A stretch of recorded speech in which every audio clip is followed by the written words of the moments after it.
Bom dia, amados. Vamos para mais um tempo no nosso devocional.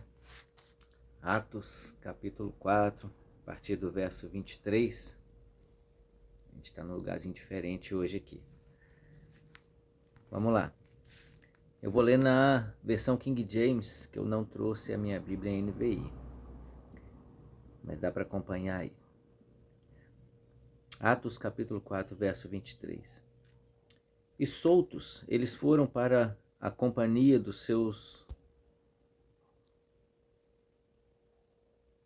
e contaram tudo o que os principais dos sacerdotes e os anciãos lhes disseram. E ouvindo eles isso, levantaram unânimes a voz a Deus e disseram: Senhor, tu és o Deus que fizeste o céu e a terra, e o mar e tudo que neles há. Que pela boca do teu servo Davi disseste: por que os pagãos se enfurecem e os povos imaginam coisas vãs?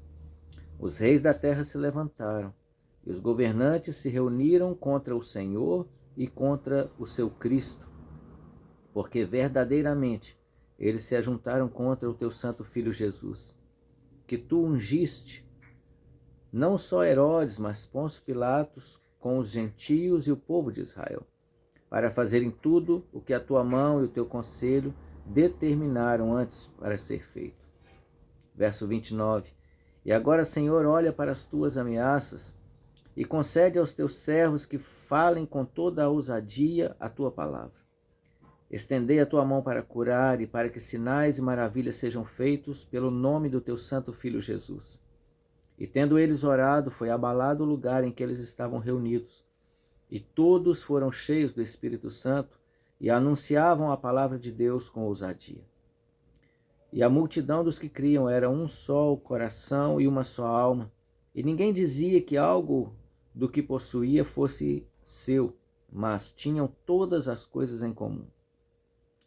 E com grande poder os apóstolos davam testemunho da ressurreição do Senhor Jesus, e havia uma abundante graça sobre todos eles.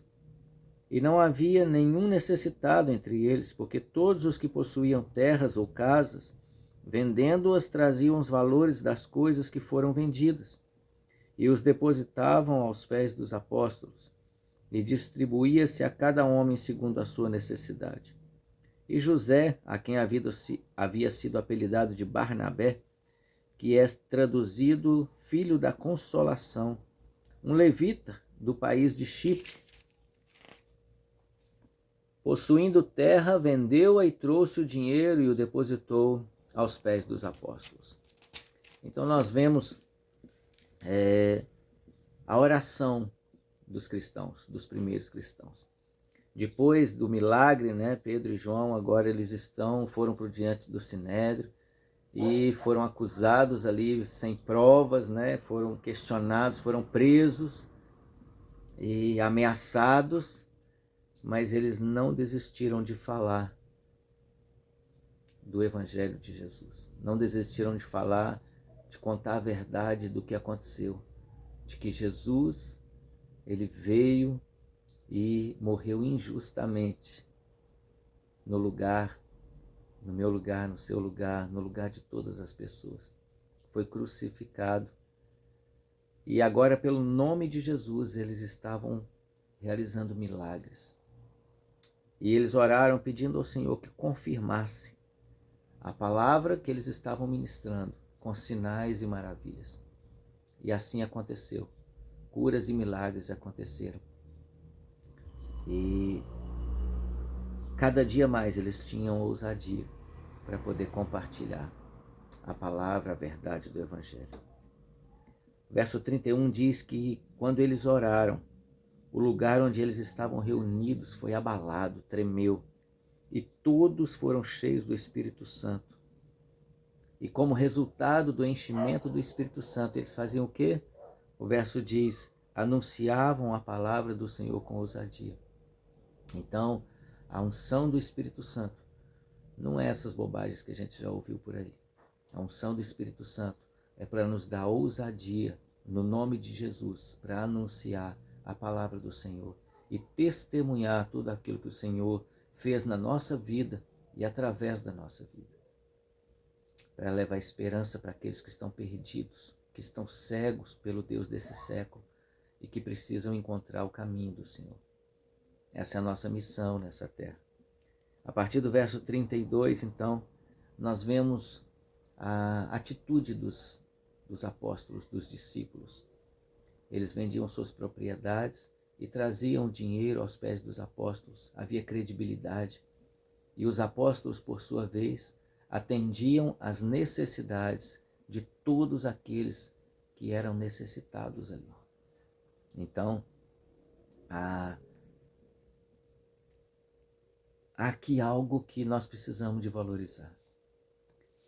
O Evangelho produziu uma transformação de tal maneira que deu para eles uma só mente e um só coração.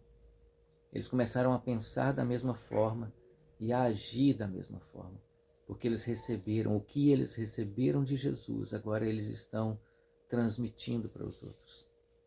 Então havia pureza no coração, havia pureza de mente, havia alegria e contentamento em servir ao próximo. E o texto diz que todos aqueles que tinham necessidade eram supridos.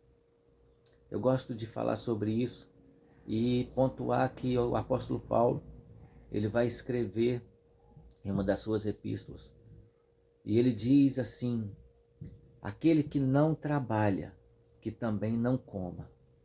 Porque tem gente que é folgado, tem gente que não quer trabalhar, não quer acordar cedo, não quer produzir, não quer administrar bem as suas finanças e acha que os que têm mais recursos deveriam dar os seus recursos para eles. Mas não é assim. Não é isso que o texto diz, nós não podemos torcer a palavra de Deus. Se alguém tem mais recurso é porque se esforçou, levantou cedo, trabalhou. E sim, nós devemos ser generosos, nós devemos servir aos nossos irmãos. Mas aqueles que têm necessidade. Quem tem condição de trabalhar, precisa trabalhar. Guarda essa reflexão no seu coração. Em nome de Jesus, e seja abençoado nesse dia. Amém?